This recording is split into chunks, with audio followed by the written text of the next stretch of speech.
தாவேக அரசின் அமைச்சரவையில் விசிக எம்எல்ஏ வன்னியரசு இடம்பெற பரிந்துரை செய்துள்ளதாக விசிக தலைவர் திருமாவளவன் அறிவித்துள்ளார்.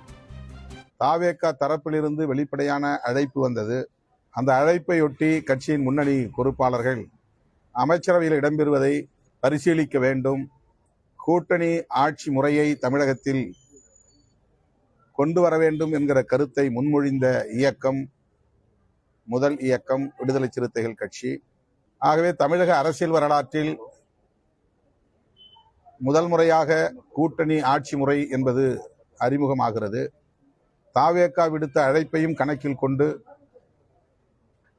கட்சியின் நீண்டகால கனவையும் கருத்தில் கொண்டு இந்த முடிவை எடுக்க வேண்டும் என்கிற நிலைப்பாட்டை பெரும்பான்மையான பொறுப்பாளர்கள் முன்வைத்திருக்கிறார்கள். இந்த அமைச்சரவையில் இடம்பெறுவது என்கிற முடிவை எடுத்திருக்கிறோம். வன்னியரசு, ஜோதிமணி ஆகிய 2 சட்டமன்ற உறுப்பினர்களில் வன்னியரசு அவர்களின் பெயரை பரிந்துரைப்பதென்று முடிவெடுத்திருக்கிறோம்.